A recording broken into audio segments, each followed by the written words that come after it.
নমস্কার। আমাদের রাজনীতিবিদদের, নেতা নেত্রীদের কানমোলাবলি তো অনেক হলো, ডাক্তারি নিয়ে অশান্তিরও শেষ নেই। কিন্তু এই সব কিছুর মধ্যে একটু যখন ভোরবেলা বাজার করতে বেরোন, যখন আমরা আমাদের যুবক যুবতীরা চাকরি বাকরির সন্ধানে বেরোয়, যখন আমরা কাগজ খুললেই দেখি যে আরেক প্রস্থ কর আমাদের দিকে ঝাঁপিয়ে এলো, টাকার দাম কমে গেল, কোথাও যেন আমাদের মনে হচ্ছে যে আমাদের এই ভারতীয় অর্থ ব্যবস্থার মধ্যে যে একটা বেশ চাঙ্গা চাঙ্গা চনমনে একটা স্ফূর্তিতে চলছে, এরম একটা ভাব ছিল। একটা যেন কোথাও সন্দেহ দিনে দিনে, সপ্তাহে সপ্তাহে, মাসে মাসে দানা বাঁধছে, যেটাকে ইংরেজিতে বলতে গেলে all is not well with the Indian economy. আর এরই মধ্যে একটা জাঁতা কলে পড়ে রয়েছে সেই প্রথাগতভাবে যারা উপর দিক থেকেও চাপে থাকে এবং নিচের দিকে চাপে থাকে, সেই যে সত্তাটা যেটাকে আমরা বলি ভারতীয় মধ্যবিত্ত। তো দেখুন, আমার হয়তো খানিকটা কৌতূহল আছে, জ্ঞান বুদ্ধি কম, তো এই জন্যে আজকে এই কতগুলো কথা, খুব বেসিক, খুব একেবারে মোটা মোটা ব্যাপার, কি চলছে চারদিকে, এই ব্যাপারটাকে পরিষ্কার করতে আজকে আমরা কথা বলবো দুজনের সাথে। আমার দীর্ঘ সময়ের বন্ধু এবং সহযোগী প্রদীপ, মিস্টার প্রদীপ গুপ্ত। প্রদীপ বিজনেস স্ট্যান্ডার্ডের সঙ্গে অনেক দিন ধরে যুক্ত। প্রদীপ এখনও অর্থনীতি, সোশিওলজি, নানান বিষয়ে খুব অ্যাক্টিভ, লেখালেখি করে। আরেকজন যাকে আপনারা বিভিন্ন মহলে, ফোরামে, কাগজে কলমে তার বক্তব্য শুনেছেন, অত্যন্ত চৌখস অর্থনীতিবিদ অনির্বাণ দত্ত। অনির্বাণ, আমরা একটু কথা বলি। প্রদীপ, তোকে দিয়ে শুরু করি, যে হোয়াট ডু ইউ আন্ডারস্ট্যান্ড, যে এই যে কথাগুলো আমরা শুনছি, তো ডাক্তারের দোষই হলো সব দিকে একটা অসুখ খুঁজে পাওয়ার চেষ্টা করে, তো আমরা কি এটা ওভার ডায়াগনোস করছি, না তোদেরও মনে হচ্ছে যে কোথাও একটা নড়বড়ে ভাব চলছে? না, যথেষ্টই চিন্তার কারণ আছে। তার কারণ হচ্ছে যে আমরা যদি দেখি গত বছর 2024-এ যখন বাজেটটা রাখা হয়েছিল, তখন আমাদের দেশের বৃদ্ধির হারটা একটা অন্য জায়গায় ছিল, 8%-এর ওপরে। সেটা এবছর 6%-ই নেমে এসেছে। বৃদ্ধি মানে আমি এবছর 100 টাকা রোজগার করলে সামনের বছর 108 টাকা করতাম, কিন্তু সেইটা কমে 8% না থেকে সেটা যেহেতু কমে এসছে, পরিষ্কার বোঝা যাচ্ছে শিল্পমহলে যারা টাকা মানে ব্যাংকের যে সেক্টরে আছেন তারা, এবং বিশেষত যারা চাকরি করেন, তারা সবাই বুঝতে পারছেন যে কোনো কারণে কলকারখানায় মাল কম তৈরি হচ্ছে, তার কারণ হচ্ছে সেগুলি বিক্রি হচ্ছে কম।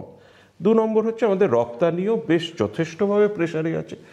সব দিক দিয়ে আমাদের যে রাষ্ট্রের যে উৎপাদন ক্ষমতা, উৎপাদন শক্তি এবং উৎপাদনের বৃদ্ধি, সেটা কমে এসছে, যেটাকে বলা হয় জিডিপির গ্রোথ রেটটা 8% থেকে 2% কমে 6%-এর কাছাকাছি মোরলেস এসে দাঁড়িয়েছে। এই অবস্থায় কোনো ফাইন্যান্স মিনিস্টারের পক্ষে বাজেট তৈরি করা অত্যন্ত ডিফিকাল্ট কাজ। তার কারণ হচ্ছে তার তো হাতটাই বাঁধা, সে তো জোরে দৌড়তেই পারছে না। ফার্স্টে তাকে হাত পায়ের দড়িগুলো চালাতে হবে, তারপরে তো হাঁটা চলা, দৌড়ানো, সাঁতরানো। এই যে সিচুয়েশনে কোনো বাজেট হলে আশা করে শিল্পমহল, আশা করে ব্যাংকিং সেক্টর, আশা করে যে কেন্দ্রীয় বাজেট থেকে আমরা কিছু ইনসেন্টিভ পাবো, যাতে আমাদের গ্রোথ, আমাদের উৎপাদন ক্ষমতা, উৎপাদনটা যাতে একটু অ্যাক্সেলারেটেড হয়। কীরকম গ্রোথ? ধরো ট্যাক্সটা যদি কোনো উপায় কমানো যায়, কিন্তু বাজেট থেকে তো ট্যাক্স বেরিয়ে গেছে। জিএসটি কাউন্সিলের জন্যে বাজেটের একটা আমাদের পাবলিকের সঙ্গে যোগাযোগ কি জিএসটি ছাড়া? ঠিক কি না অনির্বাণ? জিএসটি হচ্ছে আমাদের মাথার উপরে সব কিছু। ওষুধ কিনছি জিএসটি, ইন্স্যুরেন্স পলিসি জিএসটি, মাছ মাংস কিনছি দোকানে জিএসটি, খাবার খাচ্ছি জিএসটি। জিএসটি কাউন্সিল বাজেটের যে টিমটা ছিল তার হাত থেকে অর্ধেক কাজ বার করে নিয়েছে। আর একটা কি, আজকের দিনে 2025 সালে একটা আশ্চর্য ব্যাপার হয়েছে। 2 দিন আগে রিজার্ভ ব্যাংকের গভর্নরকেও বদলানো হয়েছে। তার পক্ষেও রিজার্ভ ব্যাংকের একটা পরিষ্কার পজিশন তুলে ধরা ডিফিকাল্ট, কারণ রিজার্ভ ব্যাংক, ভারতীয় রিজার্ভ ব্যাংক বৃহৎ একটি অর্গানাইজেশন, সেটাকে বোঝানো, চালানো, সুতরাং difficult time. I share your difficulty. আমি একমত হচ্ছি যে আমাদের জিডিপির গ্রোথ কমেছে, এক্সপোর্ট অত্যন্ত ভলাটাইল জায়গায়, এবং জিএসটির জন্য গভর্নমেন্টের কোনো রকমের ইনসেন্টিভ দেওয়ার হাতটা অনেকটা বাঁধা। আচ্ছা, আমরা একটু জিএসটি এবং ট্যাক্সের ব্যাপারটা খানিকটা একটু পরে আসছি, 5 মিনিট বাদে।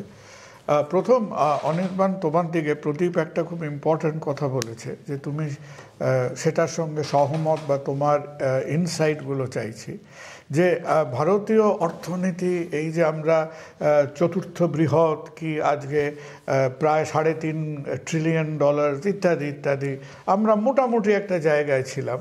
তো সেখানে বলা হতো যে ভারতীয় ইকোনমির ইঞ্জিনটা হচ্ছে আমাদের নিজের কনজাম্পশন। আমরা বেশ খানিকটা নিজেরা তৈরি করছি, বেশ খানিকটা আমার নিজের লোকে কমছে, কিন্তু এই একটা গোলমেলে পরিস্থিতিতে পড়ে মেন কনজাম্পশনটা তো কেবল আমাদের ধরো আদানি আম্বানিরা কনজিউম করে না, সাধারণ মানুষ, ভারতীয় মধ্যবিত্ত। এখন ভারতীয় মধ্যবিত্ত হয়ে গেছে একটা সেই মাইথোলজিক্যাল এন্টিটির মতো, যে এই ট্যাক্স, এখন আমরা মালদায় আতঙ্কবাদী দেখছি, বোম্বেতে সন্ত্রাস দেখছি, এখন বলছে যে ঘরে ঘরে সন্ত্রাস চলছে ফ্রম ইন্ডিয়ান ট্যাক্স টেরোরিজম। তো ভারতবর্ষের ট্যাক্স রেজিম একদিক দিয়ে জিএসটির ধাক্কা, একদিক দিয়ে ইনকাম ট্যাক্সের ধাক্কা, একদিক দিয়ে নানান রকম ক্যাপিটাল গেইনস হানাটানার ধাক্কা। তো ভারতবর্ষের যে ট্যাক্সেশনের দৃষ্টিভঙ্গি, এটা কি একটা, এটা কেউ কেউ বলে it is less of a tax and more of a punishment. তুমি কিভাবে দেখো? না, আমি ওভারঅল আলোচনাটার মধ্যে এটাতে আসবো এবং আপনার সঙ্গে কিছুটা হলেও আমি সহমত পোষণ করব। কিন্তু এই ট্যাক্স স্ট্রাকচারের রিফর্ম বা রিভলিউশন কিছু চট করে করা সম্ভব নয়, কারণ ট্র্যাডিশনালি হিস্টোরিক্যালি ভারতবর্ষে ট্যাক্স স্ট্রাকচারটা যেরকম রয়েছে তার মধ্যে না, এই যে যেটা প্রদীপ বলেছে যে কনজাম্পশনের পার্টটা এখন খুব উইক, হ্যাঁ, যে আমরা কি যা তৈরি করছি যা হচ্ছে না, বলছে ইন্ডিয়ান কনজাম্পশন ইজ উইক। তো তার মধ্যে একটা কথা বারবার শোনা যাচ্ছে যে weakness of middle class consumption, যে ইন্ডিয়ান মিডল ক্লাস কুঁকড়ে গেছে। এটা সম্বন্ধে ব্যাপার দেখুন, এই মিডল ক্লাসটার মধ্যেও আবার ক্লাসিফিকেশন আছে, ঠিক আছে? যেমন এই গতকাল 8ম pay commission, 8th pay commission, যেটা সেন্ট্রাল গভর্নমেন্ট এমপ্লয়িজের জন্য দেওয়া হয়েছে, সেখানে সেন্ট্রাল গভর্নমেন্টের সঙ্গে প্রায় 1 কোটি লোক যুক্ত আছে, যারা কারেন্ট এমপ্লয়মেন্টে আছে, যারা রিটায়ার্ড এমপ্লয়িজ আছে, তাদের ক্ষেত্রে তারা একটা এক্সট্রা অর্ডিনারি পে পাবেন, তারাও মিডল ক্লাস। আবার যারা লোকে সাধারণভাবে আমরা রাস্তাঘাটে চলাফেরা করছে দেখছি, বাসে ট্রামে যাচ্ছেন, তারাও মিডল ক্লাস। এবার মিডল ক্লাসের যারা লোয়ার সেগমেন্টে আছে, তাদের আমরা ইকোনমিক্সের ভাষায় বলি মার্জিনাল প্রপেন্সিটি টু কনজিউম, তাদের কনজাম্পশনটা বেশি থাকে। কিন্তু হায়ার মিডল ক্লাস বা হায়ার ক্লাসে যদি আপনি যান, তাদের ক্ষেত্রে কনজাম্পশনটা বেশি, তারা সেভিংসের দিকে ঝোঁকেন। কিন্তু আজকের দিনে দাঁড়িয়ে ভারতের যে অর্থনীতিটা দাঁড়িয়ে রয়েছে, কুণালদা খুব আপনি একদম সত্যি কথা বলেছেন। আমরা যদি ক্রনোলজিটা দেখি, 2014-তে আমরা একটা কথা শুনেছিলাম আজকে দিন, আর 2024-এর প্রথমার্ধে আমরা আরেকটা কথা শুনেছিলাম বিকশিত ভারত, ঠিক আছে? এখন কিন্তু এই কথাগুলো আপনি শুনতে পাবেন না। আপনি ওই 3 ট্রিলিয়নের কথা বলছিলেন, মাঝে অনেক ঢাকঢোল পেটানো হয়েছিল 5 ট্রিলিয়ন, 5 ট্রিলিয়ন, 10 ট্রিলিয়ন, কিন্তু এখন এই কথাগুলো, এই শব্দবন্ধনীগুলো কিন্তু আপনি কাগজে দেখবেন না, টিভিতে দেখবেন না। আমাদের সমস্যাটা সেটা হচ্ছে ভারতবর্ষের অর্থনীতির মূল ভিত্তি যে জায়গাটা ছিল, সেটা হচ্ছে ওই আমাদের ভারতবর্ষের বাজার 140 কোটি লোকের একটা কনজাম্পশন লেভেল ছিল, এবং এই কনজাম্পশনে আমরা কয়েকদিন আগে অবধি একটা শুনেছিলাম যে ভোকাল ফর লোকাল, ঠিক আছে? সেই জায়গাতে দাঁড়িয়ে আমরা আজকের দিনে যেটা দেখছি, পরিলক্ষিত করছি, সেটা হচ্ছে আমাদের ট্রেড ডেফিসিটটা বাড়ছে, আমাদের আমদানি বাড়ছে, রপ্তানি কমছে। তার মানে আমাদের যে স্বপ্নটা দেখানো হয়েছিল যে লোকাল ফর ভোকাল, ভারতবর্ষের সব থেকে বেশি উৎপাদন হবে, সেই উৎপাদন থেকে ভারতবর্ষের লোকেরা কনজাম্পশন করবে এবং বাইরে রপ্তানি হবে, সেটা আদতে হচ্ছে না। আর এর সঙ্গে সঙ্গে আরেকটা বাস্তবতাটাকে স্বীকার করতে হবে, ভারতবর্ষের সরকারের ক্ষেত্রেও চ্যালেঞ্জ আছে। তার কারণ হচ্ছে আজকের দিনের যে অর্থনীতি, উদার অর্থনীতিতে আমরা আছি, সেখানে বিশ্ব অর্থনীতির যে দোলাচল, সেটাকে অস্বীকার করে শুধুমাত্র ভারতবর্ষের ইঞ্জিনটা গড়গড়িয়ে চলবে, সেটা হতে পারে না। আমরা কয়েকদিন ধরেই দেখছি আর কি, দেখুন, একটা রাশিয়া ইউক্রেনের যুদ্ধ চলছে, ওইদিকে ইসরায়েল প্যালেস্টাইন চলছে, এইদিকে বাংলাদেশ অশান্ত। এই সব কিছু মিলে ভারতবর্ষের যে ট্রেড রিলেশন আছে সবগুলো দেশের সঙ্গে, বা আমরা বিভিন্ন ক্ষেত্রে যেসব জিনিস আমদানি করি, অনেক ক্ষেত্রে অনেক জিনিস আমাদের আমদানি করতে হয়, যার জন্য আমাদের ডলারটা বেশি যাচ্ছে। এবং ভারতবর্ষের বৈদেশিক মেন ডলার যাচ্ছে তেলের পিছনে, তেল, এবং আপনি যেটা বলছিলেন না, ইলেকট্রনিক্স, তেল, ইলেকট্রনিক্স, গোল্ড, এই তিনটেই আমাদের। সরকারও তো তার নিজের কোষাগারটাকে কিন্তু আগে ভরিয়ে রাখছে, এবং সেই জায়গাতে মানে সরকার একদম নিজে যেরকম ব্যবসাদার নিজের ইনকামটাকে আগে বোঝার চেষ্টা করে, সরকার ওই ট্যাক্স স্ট্রাকচারটাকে একদম কম্প্রোমাইজ করতে রাজি নয়, যার জন্য দেখবেন এই যে পেট্রোল ডিজেলের দাম লাস্ট কবে কমেছে আপনি জানেন না, কারণ ওখান থেকে যে উৎপাদন শুল্ক হয় সেখান থেকে সরকারি কোষাগারে একটা বড় টাকা আসে। এবং আজকের দিনে আমি ফিরে আসছি এখানে। আমরা একটা পয়েন্টে অনির্বাণ যে পয়েন্টটা বলেছে সেটা অনির্বাণ বলল এবং প্রদীপ তুইও প্রথম দিকে রেফার করলি যে এটা একটা ওই যেরকম লোকে জেলখানায় ধরা পড়ে না, যে আমরা এই ট্যাক্সের যেন একটা একটা একটা সে দড়ি দিয়ে বাঁধা হয়েছে, অনেক কিছু ভাবছি কিন্তু এই নাগপাশটা আমরা ছাড়িয়ে উঠতে পারছি না। কিন্তু কারেন্টলি উড ইউ শেয়ার যে আজকের দিনে তোমার অ্যাক্রস ইকোনমিক ফোরাম, ঘরে ঘরে, দোকানে বাজারে, চাকরি ক্ষেত্রে যারা আজকে একটা মোটামুটি ডিসেন্ট জীবনযাত্রা চাইছে, তাদের মধ্যে এই সেন্টিমেন্টটা একেবারে প্রগাঢ়ত হয়েছে যে আমরা মন্দিরের তলায় মসজিদ খুঁজছি, মসজিদ খুঁড়ে মন্দির তৈরি করছি। এই নানান রকম খোঁড়াখুঁড়ির মধ্যে আমাদের অর্থনীতির ভিতটা নড়ে আসছে, কারণ ট্যাক্সেশনের বোঝা মিডল ক্লাসের ওপর না কমালে আমাদের এই কনজামশন ভিত্তিক ইকোনমির কপালে দুঃখ আছে। এই কথাটার সারমর্মতা কি? বললাম যে সাধারণ যে মানুষ তার সে ট্যাক্স প্রথমত দেখে জিএসটি হিসেবে। জিএসটি যদি আমরা জানি জিএসটির কালেকশন অনির্বাণ কনফার্ম করবে, প্রত্যেক মাসে বাড়তে বাড়তে এখন এমন একটা সংখ্যায় পৌঁছেছে প্রায় 2 লক্ষ কোটি টাকার প্রতি মাসে, প্রত্যেক মাসে।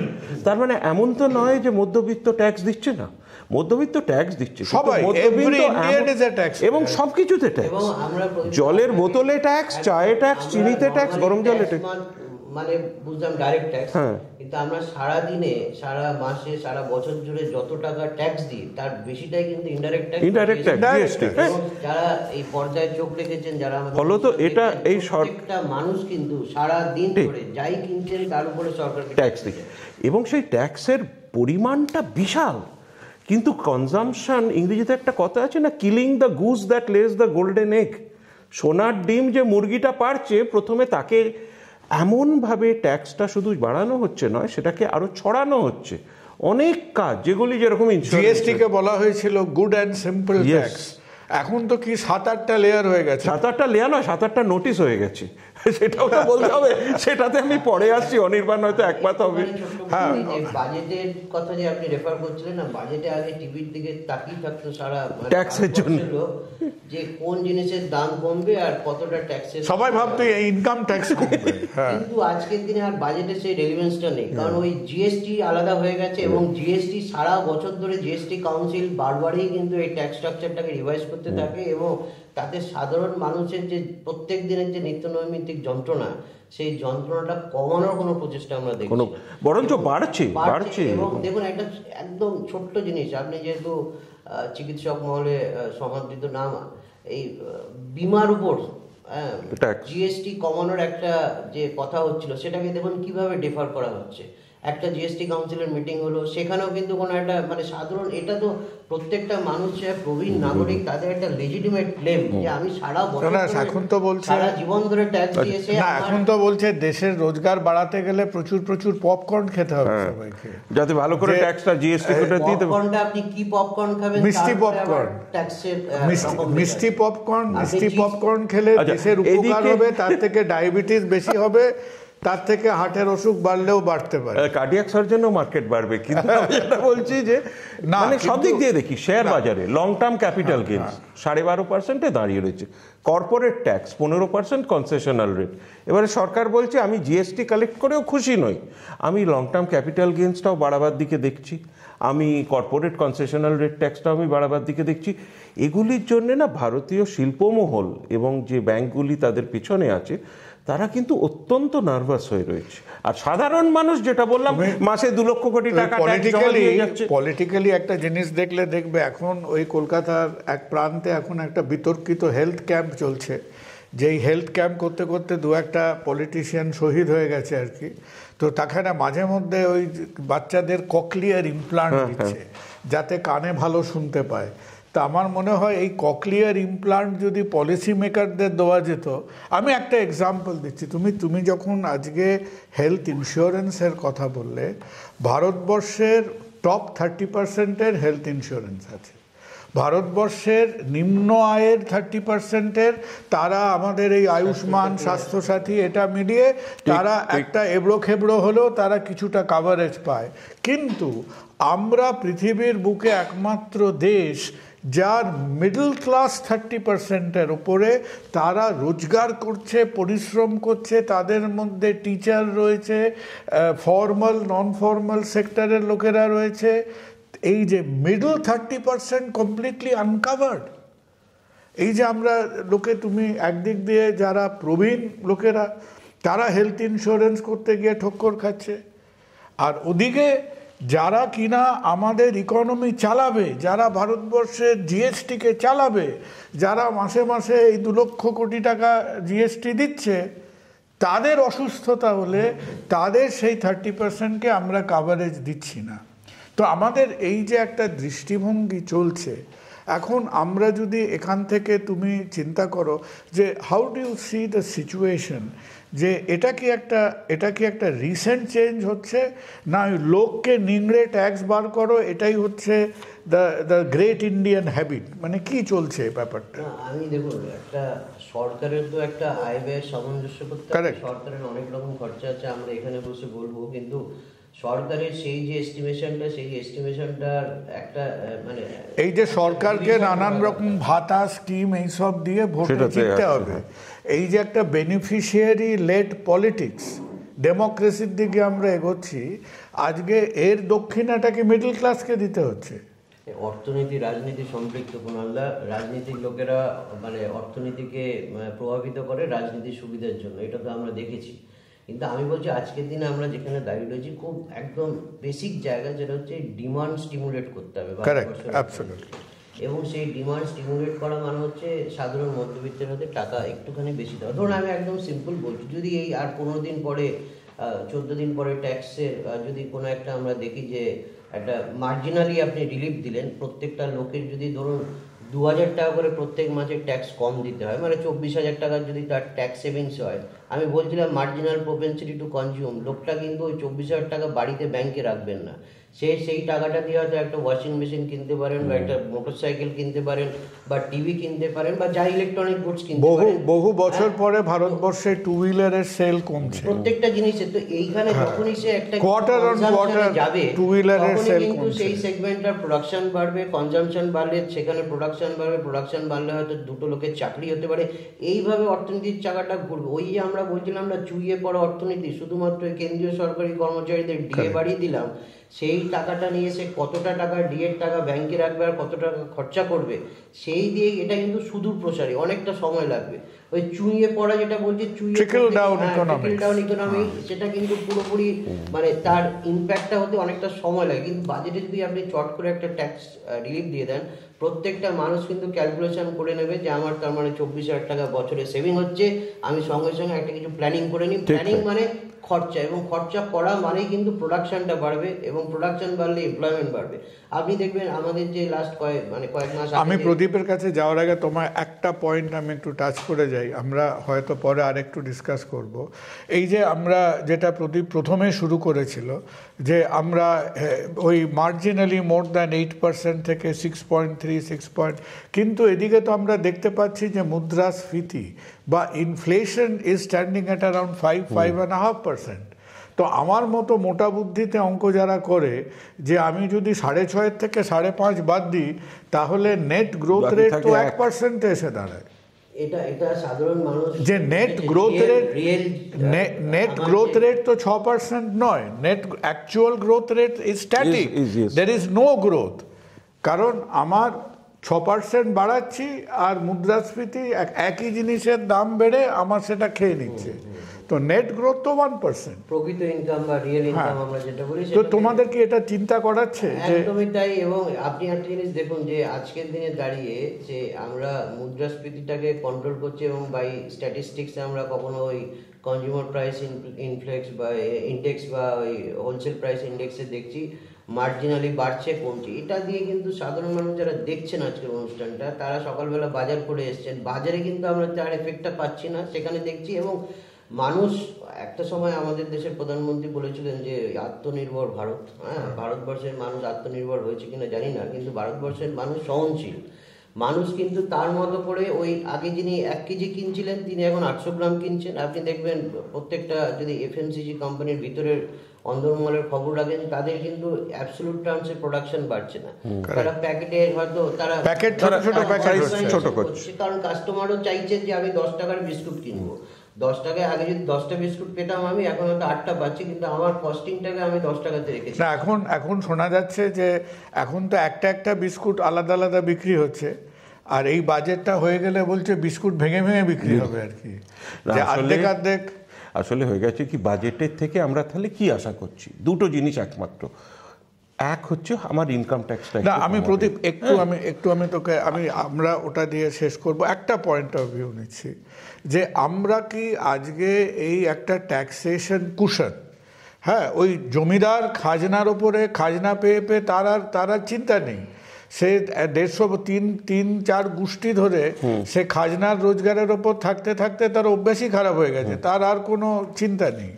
তো আমরা কি এই ট্যাক্সের নেশায় এমনই বুঁদ হয়ে গেছি যে আমরা কোনো উপায় দেখতে পাচ্ছি না, খুঁজে বার করতে পারছি না? উপায় আছে, কিন্তু সেগুলি তো কাজ করছে না। কেন্দ্রীয় সরকার অনেক চেষ্টা করছে, কিছু কেন্দ্রীয় কোম্পানি কেন্দ্রীয় জমি জমা তাদের মালিকানায় যেগুলি আছে সেগুলি বিক্রি করবার, কিন্তু ভারতবর্ষের অর্থনীতিতে আমাদের মনের মধ্যে এখন এমন একটা সন্দেহ বা ভয় জন্মেছে, সেগুলি বিক্রি হচ্ছে না। আমরা 2 দিন আগে দেখেছি কলকাতায় টেলিকম ফ্যাক্টরি বিক্রি হবে, 700 কাঠা জমি 1900 কোটি টাকা তার দাম, এই যেটা রেস কোর্সের ধারে সার্কুলার রোডের ওপরে।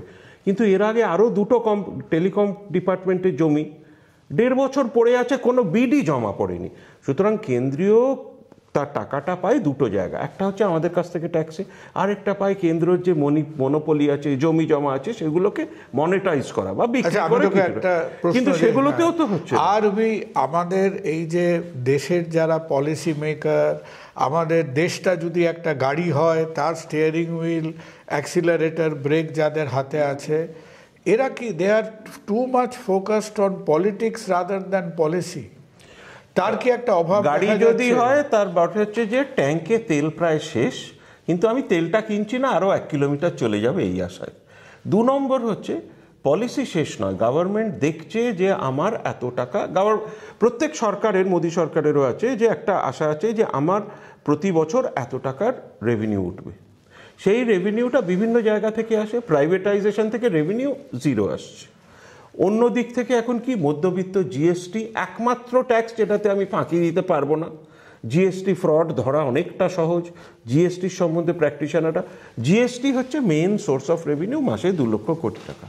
তাতে যদি মিডল ক্লাস একটুখানি কষ্ট করে, একটু কষ্ট করবে, ভারতবর্ষ গড়ে তোলার জন্য মধ্যবিত্ত একটু কষ্ট করছে, কিন্তু লাভটা কি হচ্ছে? সরকারি কর্মচারীদের ডিএটা বাড়ছে, কারণ সামনে একটা ভোট আছে। কিন্তু প্রদীপ, 140 কোটি লোকের দেশে যদি আমাদের individual tax becomes more than corporate tax, সেটাও তো একটু চিন্তার বিষয়। সেটা তো অত্যন্ত চিন্তার বিষয়, কিন্তু সেটা বর্তমানে তো the individual rate of taxation is higher than the corporate rate. আমার 30% বললাম তো, corporate concessional tax rate 15%। So the corporates are paying less tax. কেন না কোম্পানি, সরকার ভাবছেন কর্পোরেটদের ভালো করে বাড়লে আমার ওভারঅল রেভিনিউটা ভালো অনির্বাণ, আমাদের আর কয়েকদিন বাদেই আবার সেই তুমি যেটা বলেছো যে হ্যাঁ, বাজেটটা এখন অনেকটা আমাদের ওই কলকাতার ফুটবল লিগের মতো অবস্থা হয়েছে, যে আমাদের ছেলেবেলাকার আইএফএ আরো বিপদ আসছে। হ্যাঁ, বাজেট খুলে বসে থাকতো। এখন ইনকাম ট্যাক্স, সাবানের দাম কমবে কিনা, এখন সারা বছর ধরেই সেটা চলে। না, আরেকটা আমি ঢুকবো, এই গতবারের বাজেটে কল্পতরুর মতন ছিল। হ্যাঁ, মহিলাদের জন্য এত স্কিম, লো কস্ট হাউজিংয়ের জন্য এত স্কিম, বাচ্চাদের জন্য এত স্কিম, নতুন কোম্পানি, নতুন ব্যবসা তৈরি করার জন্য লক্ষ কোটি টাকা অ্যালোকেশন করা ছিল। দেখতে হবে ইকোনমিক সার্ভেতে যে সরকার সেটা অ্যাকচুয়ালি করেছেন কিনা। লো কস্ট হাউজিং যে খুব বেশিভাবে, হেলথ এডুকেশনে তো হয়নি না, আমার তো মনে হয় না যে এই যে প্রমিসগুলো ছিল যে আমি রেভিনিউ নিয়ে এইভাবে খরচা করব, সেইটা ইমপ্লিমেন্টেশন হয়েছে কিনা। ইমপ্লিমেন্টেশন না হলে জনগণের কাছে, আয়ুষ্মান ভারতে হয়নি, লো কস্ট হাউজিং এ হয়নি, ওই যে প্রধানমন্ত্রী নির্মাণ লো কস্ট হাউজিং হয়নি। এইটাও আরেকটা বড় জিনিস এই বাজেটে দেখার, গতবারের তুলনায় ইমপ্লিমেন্টেশন। কারণ আমরা তো শুনেছি এটা কি অসাধারণ ইমপ্লিমেন্টেশন মেশিনারি। আজকে যদি উনি ভাবেন কালকেই 5 মিনিটের মধ্যে 1 কাপ গরম চা তৈরি হয়ে যায়। দেখতে হবে ইমপ্লিমেন্টেশনটা হয়েছে কিনা। এত ওয়েলফেয়ার স্কিম, ট্যাক্সের টাকা ট্যাক্স কেন নিচ্ছেন? ওয়েলফেয়ার স্কিমের জন্য। ওয়েলফেয়ার স্কিমে টাকাটা দিচ্ছেন তো? লো কস্ট হাউজিংটা তৈরি হচ্ছে তো? মহিলাদের জন্য ঠিক সেই ছোট দুটো সেলাই মেশিন কেনবার জন্য তারা জিরো ইন্টারেস্ট লোনটা পাচ্ছেন তো? তারা একটা রান্নাঘরের নিজের ক্যান্টিন চালাবার জন্য একটা বার্নার কিনতে পাচ্ছেন তো? এই ইমপ্লিমেন্টেশনটাই হচ্ছে আসল ব্যাপার। সেটা করলেই কিন্তু জনকল্যাণ হয়। আজকে একটা সাধারণ পরিবার যদি নিজের পায়ে দাঁড়াতে পারে। প্রদীপ অনেকগুলো ইম্পর্টেন্ট পয়েন্টস রেজ করেছে। ধরো এখন মানুষের হতাশ হওয়া, যাকে আমরা বলি সমালোচনা, খুব সহজ। কেন একটা কাজ 14 রকমভাবে হয়নি, অনেক অনেক তির্যক চোখা মন্তব্য ছুড়ে দেওয়া যায়। কিন্তু as a economist and as a financial practitioner, তো সামনে যে এখন ওয়েদার ইট ইজ বাজেট বা ফিসকাল পলিসি যাই বলো না কেন, ইট ইজ ট্রু যে ওই সার্বজনীন দুর্গাপূজার মতো বা কলকাতার ফুটবল লিগের মতো বাজেটটাও এখন একটা মেড়মেড়ে নিবু একটা ব্যাপার হয়ে দাঁড়িয়েছে আর কি। তো এখন whether it is 1st of February budget বা fiscal policy, GST planning across the year, এই যে আমাদের মধ্যে দেখো, আমাদের সবথেকে বড় ভুল আমাদের দেশের পক্ষে হবে ওই নানান রকম ন্যাশনালিস্টিক হাল্লার মধ্যে দিয়ে আমরা যদি আমাদের অ্যাকচুয়াল পজিশনটাকে খালি বলি পাকিস্তান আরও খারাপ, বাংলাদেশ আরও খারাপ, তার মধ্যে আমরাও যে খারাপের দিকে এগোচ্ছি এটাও আমাদের বুঝতে হবে। তো হাউ ডু ইউ সি যে ধরো একটা মিডিয়াম টার্ম, লং টার্ম কি ওই বোধহয় কিনস বলেছিলেন না, in the long term everybody is dead. তো এখন ব্যাপারটা হলো মিডিয়াম টার্মের দিকেও আমাদের কি আমাদের এই হ্যাবিট বা পলিসির ব্যাড হ্যাবিটগুলোকে একটু চেঞ্জ করতে হবে? আমি প্রথমে একটা জিনিস বলছি কুণালদা, আমরা সমালোচনা যেরকম করছি সেরকম খুব হতাশাজনক জায়গাতে যে দাঁড়িয়ে আছে সেরকম নয়, এটা মানতে হবে।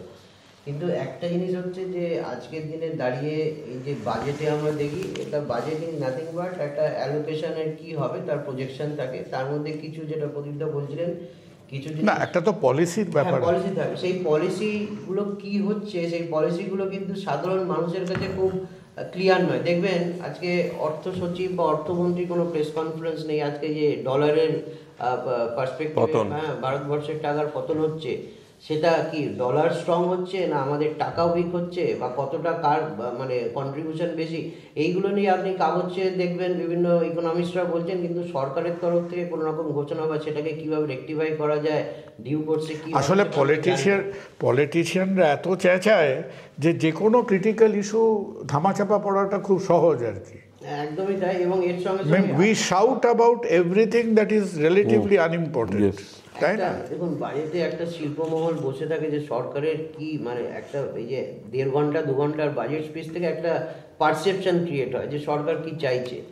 যারা শিল্পমহল আছে না, তাদের দেখবেন প্রোডাকশনটা কিন্তু তারা মানে আমাদের প্রাইভেট যে ইনভেস্টার্স আছেন তাদের ইনভেস্টমেন্টটা কিন্তু কমছে। তা না, শিল্পমহলেও আমি একটা কথা বলি যেটা আমার দেখতে অদ্ভুত লাগে, যে নানান দিকে ধরো ইন্টারন্যাশনাল ফোরাম এটসেট্রাতে দেখবে যে শিল্পমহলের খানিকটা ওই যে আমরা লালবাজারে মেরুদণ্ড খুঁজতে বেরিয়ে পড়েছিলাম, যে শিল্পমহলেরও মাঝে মধ্যে একটা মস্তিষ্ক এবং মেরুদণ্ড দরকার হয়।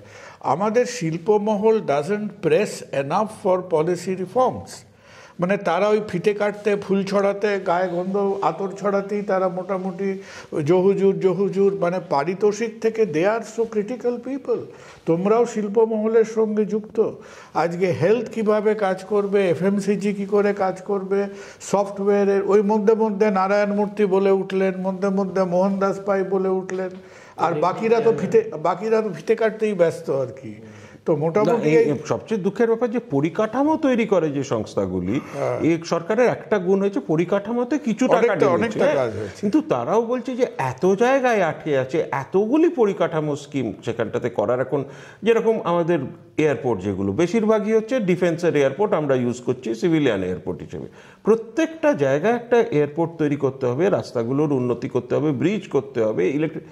এখন এই খরচাটা যদি সরকার ডিএ, কেন্দ্রীয় কর্মচারীদের ডিএ বা এইসবে খরচা না করে এই জাতীয় প্রোডাক্টিভ অ্যাসেট বিল্ডিংয়ে যদি করে, একদিকে তো বিক্রি করতে পারছেন না পুরনো অ্যাসেটগুলো, নতুনগুলি যেগুলি পাবলিকের সেবা করবে।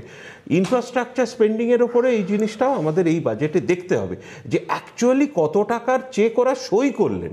বললেন তো যে 10 লক্ষ কোটি টাকা দিয়ে আমরা আমাদের পশ্চিমবঙ্গের মৌয়ের মতো। হ্যাঁ, সেই এখন দেখতে হবে এই সবগুলি লো কস্ট হাউজিং ও ইনফ্রাস্ট্রাকচার। প্রদীপ, আমরা আজকের আলোচনাটা এবারে হয়তো শেষের দিকে চলে আসবো।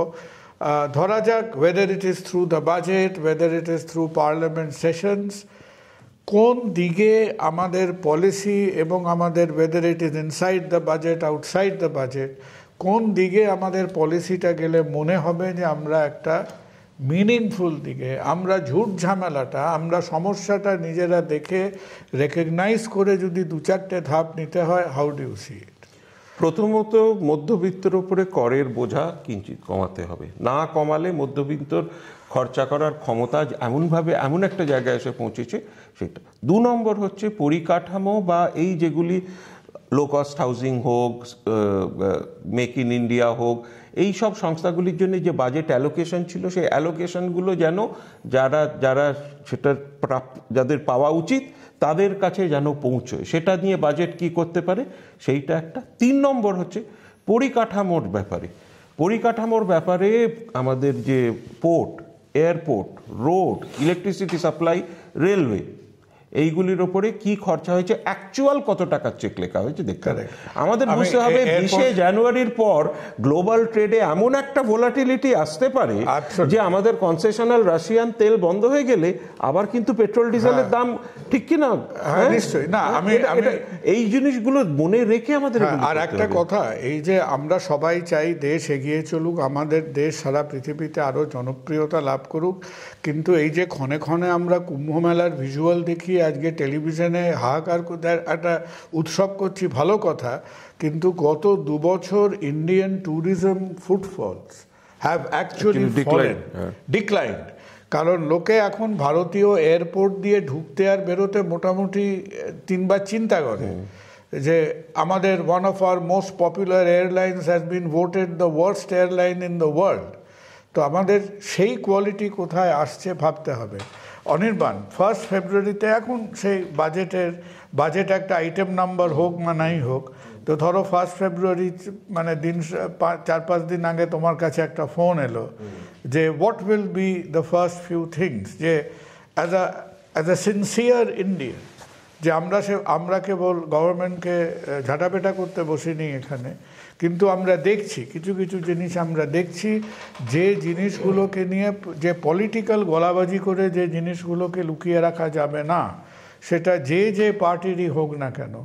So as a thinker, as a grounded man, যে জমিতে দাঁড়িয়ে কাজকর্ম করে, তুমি কি দেখতে চাইছো?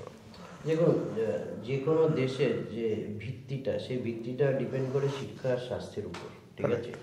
এই শিক্ষা স্বাস্থ্য এই দুটো সেগমেন্টের যে আপনি যদি বাজেটারি অ্যালোকেশন দেখেন, করুণ অবস্থা। এবং এই শিক্ষার তো ছেড়ে দিন, স্বাস্থ্যক্ষেত্রে আমরা করোনার আগে অবধি যে পার্সেন্টেজ অফ জিডিপি অ্যালোকেশন হতো, এখন করোনার পরে ভেবে একটুখানি বেড়েছে, কিন্তু তার সঙ্গে সঙ্গে এটাও আমরা জানি না আবার কবে করোনা আসবে, বা তার জন্য আমরা প্রিপেয়ার্ড কিনা, বা এই বিভিন্ন হেলথ সেক্টরে আমাদের যে ইনফ্রাস্ট্রাকচারাল ডেভেলপমেন্ট করা যেত তার জন্য সেরকম পরিকল্পনা আছে কিনা। তো একটা মানে দেশ জাতি তার উন্নয়নের দুটো ইন্ডিকেটর, একটা হচ্ছে শিক্ষা এবং স্বাস্থ্য, সেক্ষেত্রে কতটা অ্যালোকেশন হবে। এবং প্রদীপদার সঙ্গে আমি একমত, হেলথ সেক্টরে প্রচুর বাড়ি কেনা বেচা হচ্ছে, ক্যাপাসিটি বাড়ছে না, সেটার ঘর বাড়ছে না। আপনি দেখুন ওখানে যেরকম ঘর দরকার, মেশিন দরকার, বেড দরকার, আবার ডাক্তারও দরকার, ঠিক আছে? সবকিছু ডাক্তার বেশি হয়ে গেছে, এবার দেখতে হবে ডাক্তারদের হোম ডেলিভারি করতে হবে সামনের বছর থেকে। তুমি আর যাই করো, ডাক্তার বাড়িও না। আচ্ছা, 2 নম্বর হচ্ছে আমি যেটা বলছিলাম, শিক্ষাক্ষেত্রে একটা ওখানে বাজেট অ্যালোকেশনটা বাড়ানোর দরকার আছে। আর ওভারঅল আমি যেটা বারবার বলছি যে সাধারণ মানুষ এত টেকনিক্যাল আলোচনায় যেতে চান না, তারা চাইছেন তার যে সাধারণ মানুষের যে জীবনযাত্রার উন্নয়ন, সেই জীবনযাত্রার উন্নয়ন, সেই যে ইন্ডেক্সটা, সেটা কিভাবে বাড়বে, সেটা বাড়ানোর জন্য মানুষের হাতে অর্থটা যাতে একটুখানি বাড়িয়ে দেওয়া যায়। এবং আজকের দিনে দাঁড়িয়ে দেখবেন ইয়ং প্রজন্ম, আমাদের ভারতবর্ষের যে একটা প্লাস পয়েন্ট আছে, আমাদের যারা এখন মানে ওয়ার্কিং কমিউনিটি আছে, তার যে অ্যাভারেজ এজ, সেটাকে ইউটিলাইজ করতে হবে। এখন আমরা যে বলছি ইয়াং প্রজন্ম আছে, ইয়াং প্রজন্ম অনেকভাবে তারা মানে অ্যাডাপ্টেবল আছে, কিন্তু তাদের হাতে কাজ দিতে হবে, এবং এই কাজটা দিতে গেলে কিন্তু সরকারের পক্ষে একা সরকারি চাকরি দিয়ে হবে না, সেখানে বেসরকারি ক্ষেত্রকে আরও স্টিমুলেট করতে হবে। এবং তাদের যেটা প্রদীপদা বলছিলেন, সরকারি পরিকাঠামোতে খরচা হচ্ছে, সরকার ওই স্পেন্ডিংটা পাবলিক এক্সপেন্ডিচার করতে বাধ্য, কারণ প্রাইভেট এক্সপেন্ডিচার, প্রাইভেট যারা স্পেন্ডিং করে, যারা শিল্পপতি আছেন, বিভিন্ন শিল্পগোষ্ঠী আছেন, তারা নতুন কারখানা, নতুন কিছু করতে গিয়ে তারা কিন্তু হাত গুটিয়ে বসে আছেন। কেন জানেন? শুধু এই রেপো রেটটা চেঞ্জ হচ্ছে না। ব্যাংক থেকে আজকে লোন নিতে গেলে প্রত্যেকটা শিল্পপতি তারা যখন লোন নিচ্ছেন, সেই লোনের জন্য যে ইন্টারেস্টটা, সেই ইন্টারেস্টটা বেশি দিতে হচ্ছে। এবং সেই আমরা দেখেছি যে প্রায় 2.5 বছর হতে চললো আমাদের এখানে মাননীয় রিজার্ভ ব্যাংক তারা ওই রেপো রেটটাকে কাট করছেন না। এবং সেটা কিন্তু সব কিছু ডিপেন্ড করবে 20 তারিখ যখন ওই ট্রাম্প সরকার ক্ষমতায় আসবে, এবং তার ওই ভদ্রলোককে আপনারা যতই নিন্দা করুন, তার মধ্যে কিছু কিন্তু একটা মানে ওই শাসকের যে মানে অর্থনীতিতে যে এখনো আমেরিকা চালিকা শক্তিতে পরিণত করেছে, সেটার কিন্তু কিছু চেঞ্জেস আসবে। এবং সেই হিসেবে আমেরিকা কি পদক্ষেপ করছে, আমেরিকার ফেড কাট হবে কিনা, সেক্ষেত্রে কিন্তু ভারতবর্ষের ফেড কাট হবে। কারণ অলরেডি দেখছেন শেয়ার মার্কেট থেকে অনেক টাকা বেরিয়ে যাচ্ছে। তার একটাই কারণ যে দে আর নট স্টিল মানে ফিলিং যে ভারতবর্ষ একটা উজ্জ্বল বিন্দু, আমরা যেটা বলছিলাম। তো সেই জায়গাতে দাঁড়িয়ে আমেরিকার 20 তারিখে ট্রাম্প সরকারের যে মানে আমরা দেখবো অবতীর্ণ হবে, এবং তার পরবর্তী কয়েকদিনের তার যে পদ্ধতি, তার উপর কিন্তু বিশ্ব অর্থনীতি এবং ভারতবর্ষের অর্থনীতিও ডিপেন্ডেন্ট থাকবে। আর বেশি দিন বাকি নেই, 4-5 দিনের মধ্যেই আমাদের সমকালীন সময়ের একটা নতুন ইতিহাস, একটা অধ্যায় শুরু হবে। আমরা সবাই ট্রাম্পের কথা বললাম, কিন্তু ট্রাম্পের যারা একদিকে তবলা এবং একদিকে ডুগির মতো যারা আসতে চলেছেন, একদিকে রামাস্বামী আর একদিকে ইলন মাস্ক, তাদের দিকেও চোখ রাখতে হবে। কিন্তু ভারতবর্ষের একজন মানুষ হিসেবে এটাই হয়তো বলতে হবে যে পলিটিক্স অ্যান্ড পলিসি দুটোর মধ্যে আমাদের একটা ব্যালেন্স আসতে হবে। এই যে আমাদের নতুন প্রজন্ম, আমাদের যে মধ্যবিত্ত, তাদের মধ্যে যদি একটা ইকোনমিক এনার্জিটাকে ফিরে পেতে হয়, তাহলে এই রাজনৈতিক হাল্লাবাজি এবং রাজনৈতিক কানমোলামুলির ওপরে আমাদের একটু গভীরভাবে ভাবতে হবে যে আমরা এই ঝড়ের রাতে নৌকা নিয়ে বেরোনোর মতো কিভাবে আগামী 6টা মাস আমরা আমাদের দেশকে কোন ডিরেকশনে নিয়ে যাচ্ছি। Less of politics and more of policy. আমরা আবার হয়তো মাসখানেকের মধ্যে আবার ফিরে আসব, কারণ এই আলোচনাগুলো করতে হবে, যে আলোচনাগুলো কলতলার ঝগড়া নয়, যে আলোচনাগুলোর মধ্যে আমার আপনার ঘর সংসার, আমার আপনার ছেলে মেয়েদের বর্তমান এবং ভবিষ্যৎ অনেকটাই নির্ভর করবে। ভালো থাকুন, নমস্কার।